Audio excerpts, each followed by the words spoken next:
didn't realize at that time, we didn't realize that this information technology, that word was not known to me.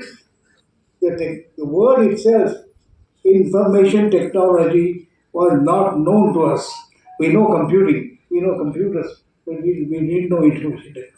One day that IT will play such a role. It was born before my birth. I think Alan Turing in England, he came out with an architecture which revolutionized the entire humanity in certain sense.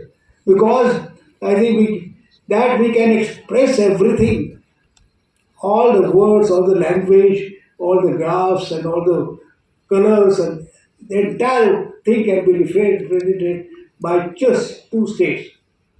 That is 0 and 1, we know that way. But this was the original discovery of great seers earlier.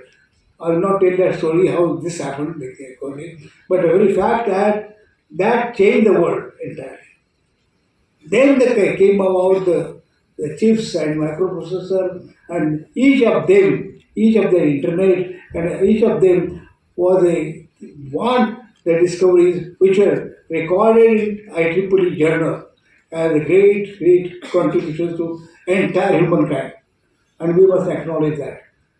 So today, I think I was listening to speeches of Deepak and Karitari and all the speeches were so inspiring, and their stories and what you can inspiring to the students, all the students, that tomorrow will be built by new ideas and new innovations. Einstein said that.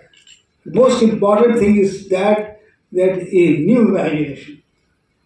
How you can imagine the world of yourself?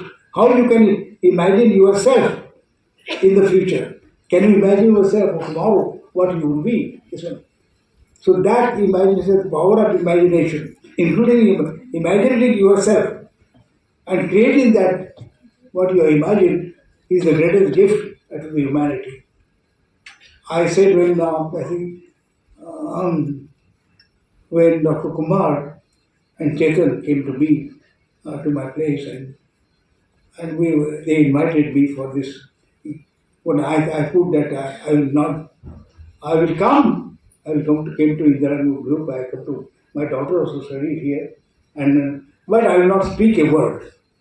That is the condition, isn't it? So what he did was he wrote my speech itself. He wrote my speech and it's wonderful. I will read some, or should not read, or I came before the speech itself before you. But I was impressed by his idea of this new book. There are many questions. We have heard of only three questions. Intelligence quotient, we know IQ, what is your IQ, and you are judged by your intelligence by that. But IQ is not even, it is only one part of the story. There is another thing later on Goldman discovered was the emotional quotient. And I attach a lot of importance. In life, your intelligence alone is not important. Intelligence is partially important, maybe. But your emotional quotient, how you emote with the people, how you relate with the people, how you relate to situation, that is most important. And that is emotions. Today I am working on what is called adding emotional dimension to IT. And that is another innovation. Later on, when we learn about emotional dimension to our personality and to our what you call the new discoveries, there are many new things which are coming up which are not known to us. So emotional quotient is very important. Then later on, people talked about spiritual quotient. A lot of Times of India articles came on writing about emotional quotient, but the spiritual quotient. What is important in life is more important than emotional quotient is that how you relate to this universe itself. We live in several universes at a time. There is not just one what you are talking, Chetan, not one, but not two, but you have many universes.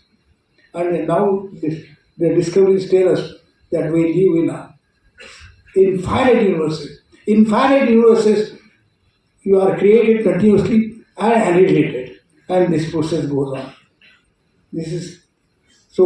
This world is very fascinating.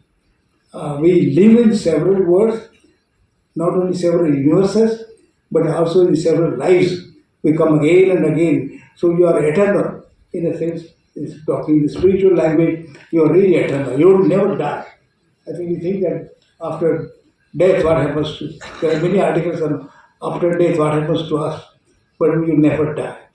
And that can be actually proved by some immensely unknown realms in which we appear again and again and again. So whatever you think today is very important because that depends and that will create your future universes in which you will see yourself reappearing again and again. Not only in human form, but in several forms, millions of forms, which will come in again and again. So I don't want to speak on that issue particularly, but I am very impressed by that book, Chetan's your book, because you are talking of six more intelligences and which we should know. And this is the innovation of this book. What you talk about the six more things we talk about, other than the three questions which are known, which we know. This we must read and understand that these questions also are going to play very important role. And I congratulate you for this very good. And really, this is a the Vedas, and this book has thrown some totally new way of understanding Ayurveda. He has already explained it in a very humorous and cartoonish way. That also he has done, and we appreciate. But more important issue is that his holistic knowledge of Ayurveda.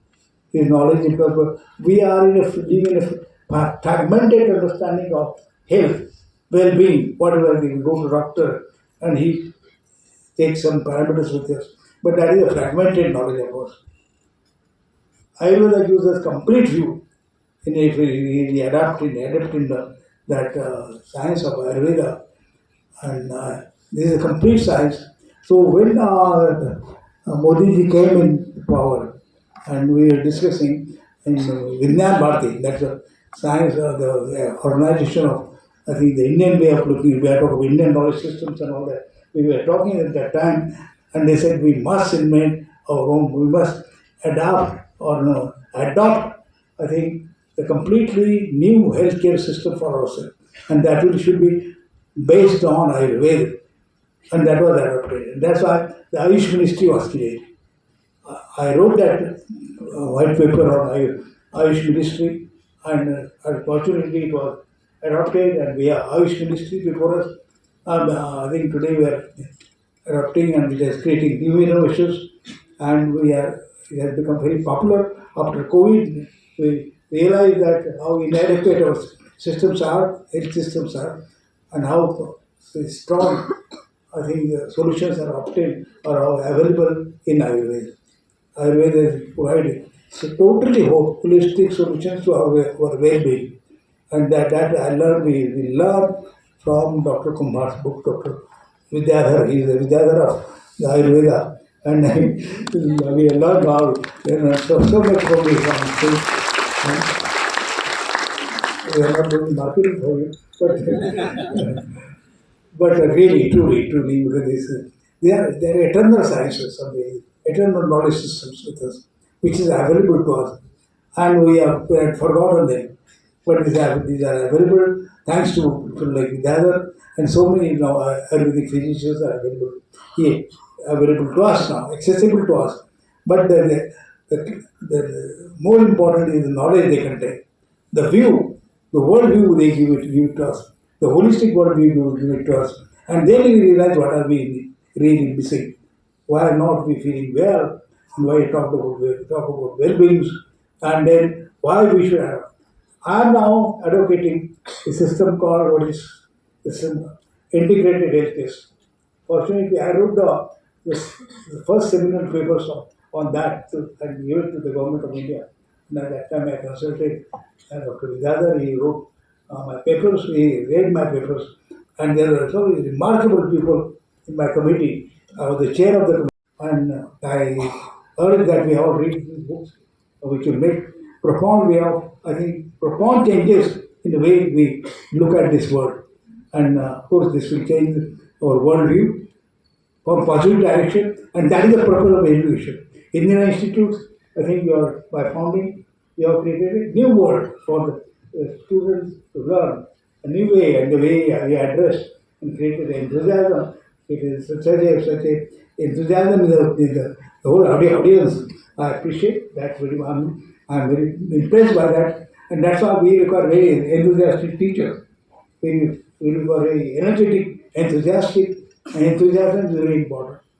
I think I remember in Ramayana, Ram says that you should never lose it until your last moment, your enthusiasm. Your enthusiasm to die.